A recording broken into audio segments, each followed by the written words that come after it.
तो आपके ऊपर जो मेहर हुआ है परमात्मा का, मेहर भरा पंजाब के ऊपर बहुत समय से है, आज से नहीं है।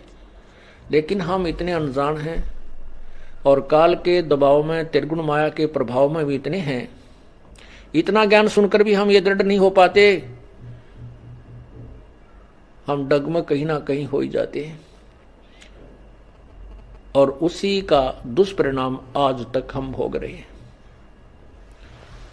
अब आपके ऊपर परमात्मा ने एक विशेष कृपा की है, मानुष जन्म, और के कारण बना के, क्या क्या कारण बना करके आपको चरणों में लिया है। कोई दुख में आया है, कोई सुख में आया है, कोई ज्ञान सुनकर ही आया है। जिस कारण से भी आप यहां आए हो, कोई दुखी आया है और अब इस ज्ञान को समझ रहा है वो आकर के, क्योंकि उसको बोला जाता है कि आप सत्संग में अवश्य आओगे, अन्यथा आपका कष्ट निवारण नहीं हो पाएगा। किस लिए बुलाया जाता है सत्संग में आपको? कि आपको धनी बनाना है। आप युगों युगों के निर्धन हो चुके हो इस भक्ति मार्ग के। एक बार तो परमात्मा कबीर जी अपने कोटे से आपको राहत देता है, अपने कोटे से आपको देता है सुख, आपके दुख दूर कर देता आते ही, जिसकी सच्ची तड़प होती है और नियत साबित रहती है, उसको आते सुख देता है। फिर आपको ज्ञान सुनाया जाता है कि ये 10-20 हजार रुपये मान ले किसी से ले लिए, 1,00,000-2 लाख, तो इससे काम नहीं बनेगा। आप अपनी कमाई कोई साधन, कोई व्यवस्था करो ताकि आप साहूकार हो जाओ। तो यहां आपको बुला करके धनी बनाया जाता है। हम कितने निर्धन हो चुके हैं, हम कितना अपना सतर गिरा चुके हैं, ये आप अपना आप ही तुलना कर सकते हो, निर्णय ले सकते हो। आपको यहां आने से कितने पुण्य हो रहे हैं, आपके कितने पाप छूट चुके हैं। बीड़ी, शराब, मांस, तंबाकू सबसे पहले छुड़वाया जाता है, जो घोर पाप का कारण है। दूसरे आपको कहा जाता है किसी की सुई भी नहीं चुरानी है, किसी से रिश्वत नहीं लेनी है, ब्याज तक नहीं लेना है। ब्याज लेने वालों के नाश हुए देखे हमने, सर्वनाश हुआ देखा उनका। ब्रान माटी टक्कर मार मार कर मरे, वो पागल होकर के मरे हैं। हमारे आंखों के सामने ऐसी स्थिति देखी उन लोगों की जो ब्याज लेते थे और बहुत महंगा लेते थे। आज से 50-40 वर्ष पहले 5 रुपए सैकड़ा ब्याज। ये भगवान, आज भी नहीं है 5 रुपए सैकड़ा, किसी बैंक में भी नहीं आज तक। और फिर उस व्यक्ति की क्या दुर्गति हुई हमने आंखों देखा था। पागल हो गया, टक्कर मारा, अपनी टट्टी ने अपने मुंह पर मारा, कुआं खा ले, बुढ़ापे में बुरा हाल होगा मरा वो। तो परमात्मा यह कहते हैं कि ब्याज भी नहीं लेना हमने। इन ओछे हथकंडों से हम धनी नहीं बन सकते।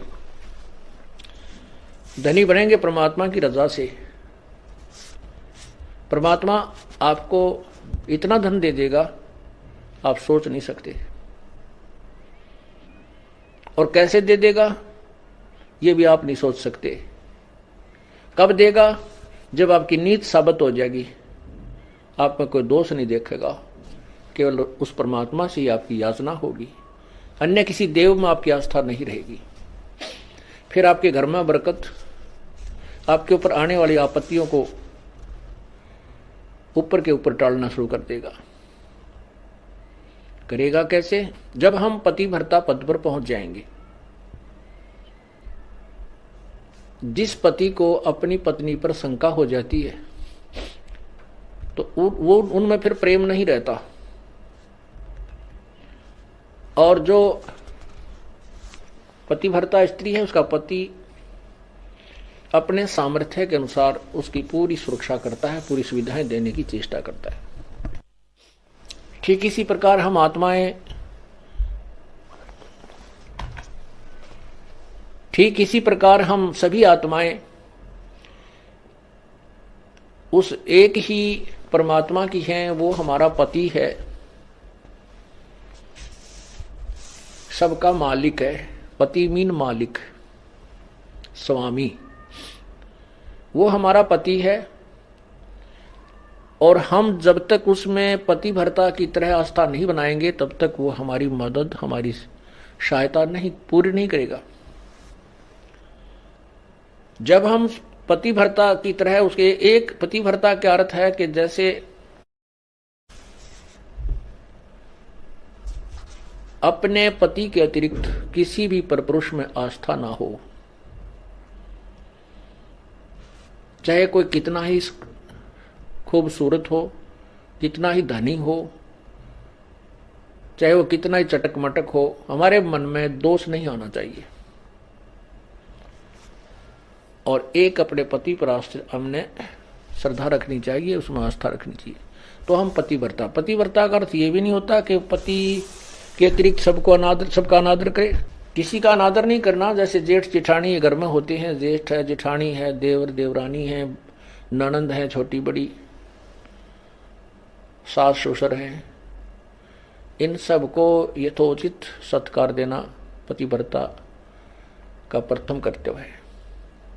लेकिन जो समर्पण अपने पति में होता है वो किसी में नहीं हो सकता, नहीं होना चाहिए, तो हम पतिव्रता हैं।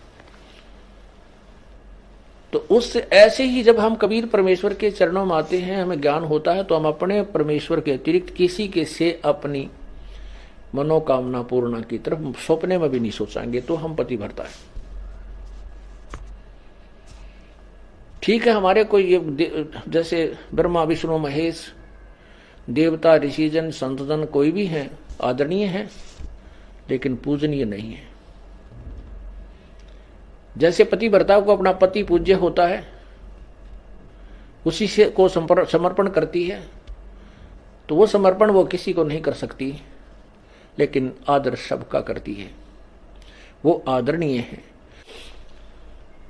इस भाव से जब हम प्रभु के चरणों में लगेंगे, तब परमात्मा हमारी सभी मनोकामनाएं पूर्ण करेगा,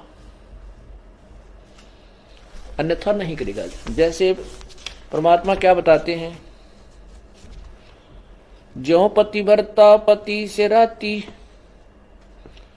आन पुरुष नहीं भावे, बस पीहर में सुरत प्रीत में ऐसे ध्यान लगावे।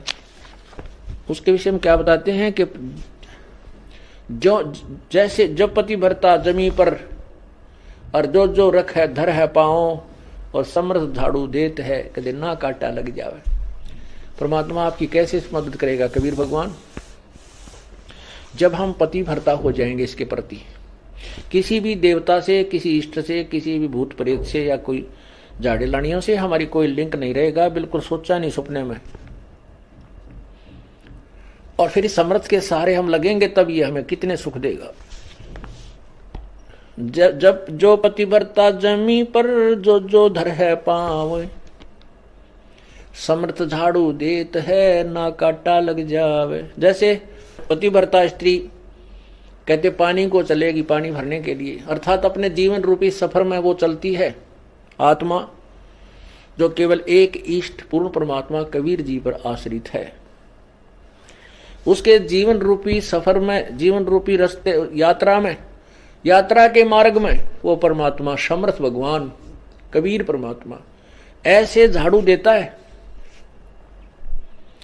झाड़ू मीन हमारे आने वाले जीवन में जो संकट हो, पाप कर्म रूपी कांटों को वो साफ करता रहता है कि कहीं मेरी आत्मा को पीड़ा ना